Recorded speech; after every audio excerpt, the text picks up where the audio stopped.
स्वागत। आज हम एक ऐसे दिन पर थोड़ी गहराई से बात करने वाले हैं जिसके बारे में हमें कुछ काफी दिलचस्प जानकारी मिली है। ये दिन है देव उत्थानी एकादशी। जी हाँ, देव उत्थानी एकादशी बहुत महत्वपूर्ण दिन है ये। हाँ, और जो जानकारी हमारे पास है उसके हिसाब से 2025 में ये 17 अक्टूबर को है। कार्तिक महीने की शुक्ल पक्ष की एकादशी।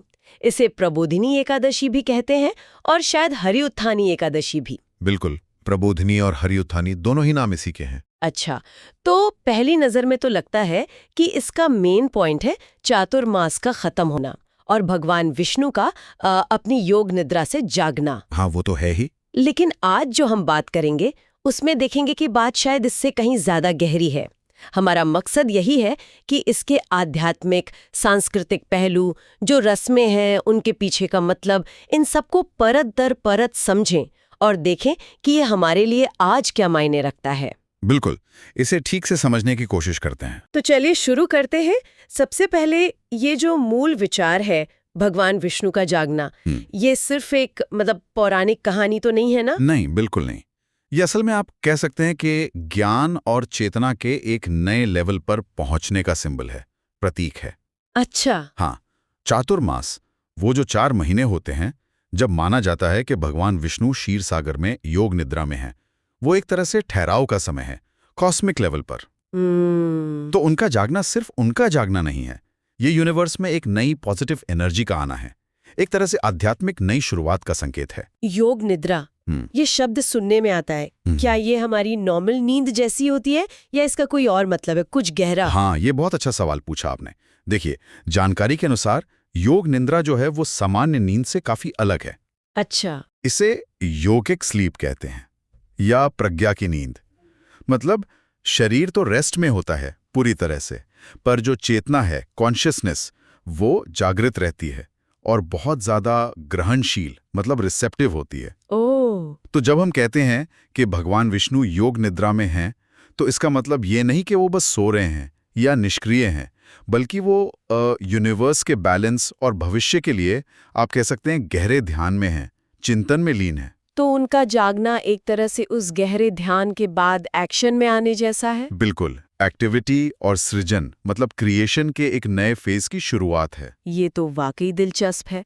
तो मतलब ये जो जागृति है, ये बाहर की दुनिया में शुभता लाने के साथ साथ हमारे अंदर भी कुछ जगाने का एक कॉल है। निश्चित रूप से, बिल्कुल। इसीलिए तो इस दिन को नए आध्यात्मिक काम शुरू करने के लिए, या कोई संकल्प लेने के लिए, या फिर पूजा पाठ, दान पुण्य, इन सब के लिए बहुत ज्यादा शुभ माना जाता है। और ऐसी गहरी आस्था है लोगों में कि इस दिन अगर पूरी श्रद्धा से व्रत रखा जाए, पूजा की जाए, तो जाने अनजाने में जो पाप हो जाते हैं उनका नाश होता है। अच्छा। जी। और भक्तों को न सिर्फ धन धान्य, मतलब मटेरियल प्रॉस्पेरिटी, बल्कि अच्छी सेहत और मन की शांति भी मिलती है। और सबसे इंटरेस्टिंग बात यह है कि कैसे एक, आप कह लें, पौराणिक घटना को पर्सनल आध्यात्मिक ग्रोथ और शुद्धि से सीधा सीधा जोड़ा गया है। हाँ, ये कनेक्शन बहुत गहरा लगता है। तो इस दिन को ठीक से मनाने के लिए लोग असल में करते क्या हैं? जानकारी में कुछ खास रस्मों का जिक्र है, जैसे सुबह पूजा, व्रत रखना, दान देना, मंदिरों में जाना। इन पर थोड़ी और बात कर सकते हैं, कैसे करते हैं और क्यों? हाँ हाँ, बिल्कुल। ये इस दिन के बहुत जरूरी हिस्से हैं। चलिए एक एक करके देखते हैं। सबसे पहले सुबह की पूजा। इसकी शुरुआत होती है ब्रह्म मुहूर्त में, यानी बहुत सुबह? हाँ, सूरज उगने से करीब 1.5 घंटा पहले उठकर पवित्र स्नान करते हैं। अब ये सिर्फ शरीर की सफाई नहीं है, बल्कि मन और आत्मा को भी तैयार करना है उस आध्यात्मिक अनुभव के लिए जो आने वाला है। नहाने के बाद भक्त भगवान विष्णु की मूर्ति या तस्वीर के सामने घी का दिया जलाते हैं, फिर उन्हें ताजे फूल चढ़ाते हैं और सबसे जरूरी चीज, तुलसी दल। तुलसी, हाँ, तुलसी का तो विष्णु पूजा में बहुत महत्व सुना है। क्यों, क्या इसके पीछे कोई खास वजह है? हाँ बिल्कुल, तुलसी जी को भगवान विष्णु की बहुत प्रिय माना जाता है। पौराणिक कथाएं हैं कि तुलसी असल में देवी वृंदा का स्वरूप हैं। उनकी भक्ति और पवित्रता से विष्णु जी इतने प्रसन्न हुए कि उन्होंने उन्हें अपनी प्रिय संगिनी होने का वरदान दिया। अच्छा। इसीलिए विष्णु पूजा में तुलसी का होना लगभग अनिवार्य मानते हैं। ये पवित्रता का, भक्ति का और सेहत का भी प्रतीक है। पूजा के टाइम खास तौर पर ओम नमो भगवते वासुदेवाय मंत्र का जाप करते हैं पूरी श्रद्धा से। ओम नमो भगवते वासुदेवाय। जी, इसका सीधा सा मतलब है सर्वव्यापी भगवान वासुदेव को मेरा नमन। ये मंत्र मन को एकाग्र करने और ईश्वर से जुड़ने में मदद करता है। कुछ सोर्सेज में ये भी है कि पूजा करते समय मुंह पूर्व या उत्तर दिशा में रखना अच्छा होता है। ठीक है। और व्रत का क्या? इसके भी अलग-अलग तरीके बताए आपने। सही कहा। इस दिन पूरा या पार्शियल मतलब आंशिक उपवास रखने की परंपरा है। कुछ भक्त तो पूरे दिन और रात निर्जल रहते हैं, पानी भी नहीं पीते। अरे बाप रे, ये तो बहुत कठिन हुआ। हाँ, ये सबसे कठिन है। इसके लिए काफी विल पावर और सेहत भी चाहिए। ज्यादातर लोग फलाहार करते हैं, यानी सिर्फ फल, दूध, मेवे वगैरह लेते हैं। कुछ लोग दिन में सिर्फ एक बार सात्विक खाना खाते हैं। सात्विक भोजन मतलब जिसमें अनाज ना हो, प्याज, लहसुन जैसी तामसिक चीजें ना हो। और अगर हम इसे बड़ी पिक्चर में देखें तो उपवास का मकसद सिर्फ खाना छोड़ना नहीं है। हाँ, वो तो है। अपने डाइजेस्टिव सिस्टम को थोड़ा आराम देने का और उस बची हुई एनर्जी को भगवान पर फोकस करने का एक पावरफुल तरीका है। ये सेल्फ डिसिप्लिन और संकल्प को मजबूत करता है। और ये ध्यान रखना भी जरूरी है, जैसा अक्सर कहा जाता है कि व्रत हमेशा अपनी सेहत और क्षमता देखकर ही करना चाहिए, है ना? खुद को तकलीफ देना मकसद नहीं है। बिल्कुल सही कहा आपने। मकसद चेतना को ऊपर उठाना है। अच्छा, इसके बाद आता है दान का महत्व। हाँ, दान। इस दिन गरीबों और जरूरतमंदों को खाना, कपड़े, अनाज, कंबल या जो भी जरूरी चीजें हों वो दान करने का बहुत पुण्य माना जाता है। दान तो वैसे भी हमारी संस्कृति का एक अहम हिस्सा है। जी। इसे निष्काम कर्म कहते हैं ना, मतलब बिना किसी फल की इच्छा के किया गया काम। देव उत्थानी एकादशी जैसे शुभ दिन पर दान का महत्व और भी बढ़ जाता है। ये न सिर्फ जरूरतमंदों की मदद है, बल्कि जो दान दे रहा है उसके मन में भी दया, शुक्राना और एक सोशल कनेक्शन का भाव जगाता है। ये याद दिलाता है कि हम सब एक ही समाज का हिस्सा हैं। सही बात है। और मंदिरों में जाने का क्या रोल है? हाँ, मंदिर दर्शन और कथा सुनना। लोग खासतौर पर विष्णु या कृष्ण मंदिरों में जाते हैं, भगवान के दर्शन करते हैं। कई जगहों पर सब लोग मिलकर एकादशी व्रत कथा पढ़ते हैं या सुनते हैं। कथाएं। हाँ, इन कथाओं में अक्सर इस व्रत का महत्व, इसे करने से क्या फल मिलता है, भगवान विष्णु की महिमा, इन सब का जिक्र होता है।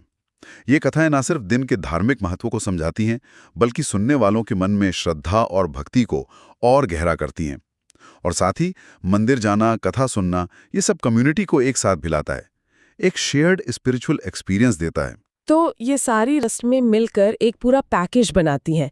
पर्सनल लेवल पर अनुशासन और भक्ति, और सोशल लेवल पर दया और जुड़ाव। ये सिर्फ रस्में नहीं लगती, बल्कि जीने का एक तरीका लगती हैं। जानकारी में एक खास श्लोक का भी जिक्र है भगवान विष्णु को जगाने के लिए। हरि देव जागृत प्रबोधिनी एकादशी। बहुत सीधा सा लगता है, प्रबोधिनी एकादशी पर भगवान हरि जागते हैं। हाँ, ये श्लोक बिल्कुल दिन के मेन पॉइंट को सीधा सीधा बताता है। लेकिन इसका सिंबॉलिक मतलब भी गहरा है। ये सिर्फ एक इन्फॉर्मेशन नहीं है, बल्कि भक्तों का भगवान को उनकी योग निद्रा से जगाने का एक प्यार भरा, आदर वाला बुलावा भी है।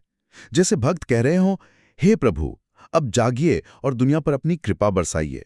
अच्छा, इस नजरिए से तो सोचा ही नहीं था। जी, और इसके अलावा भक्ति भाव को और बढ़ाने के लिए कई भक्त श्री हरि कृष्ण हरे राम महामंत्र का जाप करते हैं या विष्णु सहस्त्रनाम जैसे दूसरे स्त्रोतों का पाठ या कीर्तन करते हैं। कीर्तन, हाँ, मंत्रों और ध्वनियों की शक्ति पर भी काफी जोर दिया जाता है। क्या सोर्सेज में कुछ है कि ये आवाजें काम कैसे करती हैं? हाँ, इस पे काफी जोर है। माना जाता है कि मंत्रोच्चार, खासकर जब उसे एक लय और श्रद्धा के साथ किया जाए, तो वो हमारे आसपास और हमारे अंदर एक खास तरह की पॉजिटिव एनर्जी या कह लें कि वाइब्रेशंस पैदा करते हैं। वाइब्रेशंस? जी, ये साउंड वाइब्रेशंस मन को शांत करने में, कंसंट्रेशन बढ़ाने में और चेतना को एक हायर लेवल पर ले जाने में मदद करते हैं। और जब ग्रुप में कीर्तन होता है तो उसका असर और भी पावरफुल माना जाता है, क्योंकि वो एक कलेक्टिव स्पिरिचुअल वेव पैदा करता है। पुराने भारतीय ज्ञान में तो ध्वनि यानी नाद को ब्रह्म का ही एक रूप माना गया है और मंत्रों को उस डिवाइन पावर से कनेक्ट करने का एक जरिया। तो देवोत्थानी एकादशी पर मंत्र जाप या कीर्तन सिर्फ एक धार्मिक रिचुअल नहीं है, बल्कि अपनी इनर स्टेट को बदलने का एक तरह का साइंस भी है। ये ध्वनि और चेतना का कनेक्शन, ये तो अपने आप में एक बहुत गहरा टॉपिक है। अच्छा, अब अगर हम इसके कल्चरल इम्पैक्ट पर आएं, तो समाज के लिए इस दिन का क्या मतलब है? एक बहुत प्रैक्टिकल बात जो सामने आती है वो है कि रुके हुए मांगलिक काम फिर से शुरू हो जाते हैं, खासकर शादियां। हाँ, ये बिल्कुल सही है। ये भारत में, खासकर नॉर्थ इंडिया में, शादी के सीजन की एक तरह से इनफॉर्मल शुरुआत है। चातुर्मास के जो 4 महीने होते हैं ना, हाँ, देवशयनी एकादशी से देव उत्थानी एकादशी तक। बिल्कुल, आषाढ़ महीने से कार्तिक महीने तक। इस दौरान शादी, मुंडन, गृह प्रवेश जैसे शुभ काम आमतौर पर नहीं किए जाते। क्यों? इसके पीछे क्या वजह मानी जाती है? सिर्फ यही कि भगवान सो रहे हैं? देखिए, मेन धार्मिक कारण तो भगवान विष्णु का शयन काल ही है। मान्यता यही है कि जब सृष्टि के पालक ही रेस्ट मोड में हैं, तो बड़े शुभ काम कैसे करें? लॉजिकल लगता है। हाँ, लेकिन इसके कुछ प्रैक्टिकल कारण भी हो सकते हैं जो शायद टाइम के साथ जुड़ गए हों। ये पीरियड इंडिया में है मानसून को होता है। पुराने जमाने में यात्रा करना मुश्किल होता था, खेतीबाड़ी का काम भी जोरों पर होता था, तो हो सकता है लोगों को इन महीनों में बड़े फंक्शन से फ्री रखा गया हो। अच्छा, ये भी एक एंगल हो सकता है। हाँ, तो देव उठनी एकादशी के साथ ही वो ब्रेक खत्म हो जाता है और समाज में फिर से वो फेस्टिविटीज, तैयारी और मांगलिक कामों की धूम शुरू हो जाती है। और इसका असर सिर्फ सोशल लाइफ पर ही नहीं, इकोनॉमी पे भी पड़ता होगा। निश्चित रूप से। शादी भारतीय समाज में एक बहुत बड़ा इवेंट होता है। इससे कितनी सारी इंडस्ट्रीज जुड़ी हैं। केटरिंग वाले, कपड़े, गहने, वेन्यू, पंडित जी, बैंड बाजे वाले, कितने लोग। हाँ, बिल्कुल। देवउत्थानी एकादशी के बाद इन सारे सेक्टर्स में एक्टिविटी एकदम से बढ़ जाती है। तो ये दिन एक तरह से इकोनॉमिक साइकिल को भी स्पीड देता है। और साथ ही ये टाइम दिवाली के फौरन बाद आता है। कार्तिक महीने में तुलसी विवाह, गोवर्धन पूजा, भाई दूज जैसे कई और त्योहार भी आसपास ही होते हैं। हाँ, पूरा फेस्टिव माहौल रहता है। जी, देवउठनी एकादशी इस पूरी फेस्टिव चेन की एक जरूरी कड़ी है, जो कार्तिक पूर्णिमा यानी देव दीपावली तक चलती है। ये दिखाता है कि कैसे एक धार्मिक व्रत या तिथि पर्सनल लाइफ के माइलस्टोन्स जैसे शादी, सोशल सेलिब्रेशंस और यहाँ तक कि इकोनॉमिक एक्टिविटी के साथ कितनी गहराई से जुड़ी हुई है। धर्म, संस्कृति, जीवन यापन सब एक दूसरे में गुंथे हुए हैं। तो इस पूरी बातचीत को अगर समेटें तो क्या खास बातें निकल कर आती हैं? देव उत्थानी एकादशी सिर्फ कैलेंडर की एक डेट या एक व्रत का दिन भर नहीं है। नहीं, बिल्कुल नहीं। ये एक मल्टी लेयर्ड पर्व है। सबसे गहरे लेवल पर देखें तो ये आध्यात्मिक जागरण का प्रतीक है, अपने अंदर की डिवाइन चेतना को जगाने का। ये भगवान विष्णु की उस कॉस्मिक नींद से वापसी का सेलिब्रेशन है, जो अपने साथ सृष्टि में नई एनर्जी, नई पॉसिबिलिटीज और शुभता लाते हैं। और हमने ये भी देखा कि कैसे वो साधारण से दिखने वाले अनुष्ठान, सुबह जल्दी नहा लेना, तुलसी और जल चढ़ाना, ओम नमो भगवते वासुदेवाय का जाप करना, अपनी कैपेसिटी के हिसाब से व्रत रखना और ज़रूरतमंदों की मदद करना, इन सब का कितना गहरा पर्सनल और स्पिरिचुअल महत्व है। बिल्कुल, ये सिर्फ परंपराएं नहीं है, बल्कि सेल्फ प्यूरिफिकेशन, डिसिप्लिन और परमात्मा से कनेक्ट करने के पावरफुल टूल्स हैं। और कल्चरली देखें तो ये दिन एक जरूरी सोशल मार्कर है। ये रुके हुए शुभ कामों, खासकर शादियों के लिए हरी झंडी है। इससे सोशल लाइफ में फिर से रौनक आती है। ये दिखाता है कि कैसे हमारी धार्मिक मान्यताएं समाज के पूरे ताने बाने को, उसकी रिदम को अफेक्ट करती हैं। हाँ। तो निचोड़ ये है कि ये दिन हमें याद दिलाता है कि आध्यात्मिक जागरूकता, सेल्फ डिसिप्लिन, भक्ति और करुणा, ये सब हमारे जीवन में पॉजिटिविटी, रोशनी और एक मीनिंग ला सकते हैं। जैसा कि जानकारी में भी है, इस दिन पूरी आस्था से किया गया एक छोटा सा अच्छा काम भी, एक मामूली सी प्रार्थना या थोड़ा सा दान भी कई गुना होकर फलता है। बिल्कुल, ये कर्म और आस्था के बीच के गहरे कनेक्शन को दिखाता है। और अंत में ये हमें सोचने पर भी मजबूर करता है, जैसे भगवान विष्णु अपनी योग निद्रा से जाकर यूनिवर्स में एक नई एनर्जी लाते हैं, वैसे ही हम अपनी लाइफ में किन सोए हुए संकल्पों को जगा सकते हैं। सोए हुए संकल्प? हाँ, मतलब कोई अच्छी आदत जिसे हम शुरू करना चाहते थे पर टाल रहे हैं, कोई क्रिएटिव आइडिया जिस पर काम नहीं कर पा रहे, या कोई पॉजिटिव बदलाव जो हम लाना चाहते हैं। हो सकता है कोई ऐसा लक्ष्य हो जिसे मुश्किल मानकर छोड़ दिया था। बिल्कुल, या कोई ऐसा रिश्ता जिसे हम बेहतर बनाना चाहते हैं पर पहल नहीं कर पा रहे हैं। समाज के प्रति कोई जिम्मेदारी जिसे हम टाल रहे हैं। देवउत्थानी एकादशी का मैसेज सिर्फ पौराणिक या आध्यात्मिक ही नहीं है, बल्कि बहुत प्रैक्टिकल भी हो सकता है। ये हमें खुद के अंदर झांकने और अपनी सोई हुई शक्तियों और संभावनाओं को पहचानकर उन्हें एक्टिवेट करने के लिए इंस्पायर कर सकता है। हम इस जागरण को अपनी रोजमर्रा की जिंदगी में कैसे ला सकते हैं? ये वाकई एक गहरा सवाल है सोचने के लिए। बाहरी रस्मों के साथ साथ एक अंदरूनी बदलाव का मौका। उम्मीद है कि देव उत्थानी एकादशी पर हुई ये बातचीत जानकारी भरी रही होगी और इसके अलग अलग पहलुओं को समझने में मददगार साबित हुई होगी।